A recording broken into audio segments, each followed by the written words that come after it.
Šiandien pakalbėkime apie mažiausių dviratininkų saugumą. Ir kad jie būtų saugus kelyje, svarbiausia – šalmas, liemenė, pirštinaitės, atšvaitai ant dviračių ir žibintai.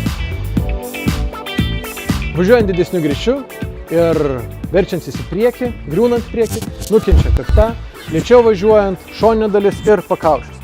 Tai todėl rekomenduojam dėti šalmą, kad apsaugot jūsų visą galvą. Vaikai yra maži ir sunkiai pastebimi. Liemenė juos daro ryškius ir pastebimi. Todėl jie privalo dėvėti liemenę.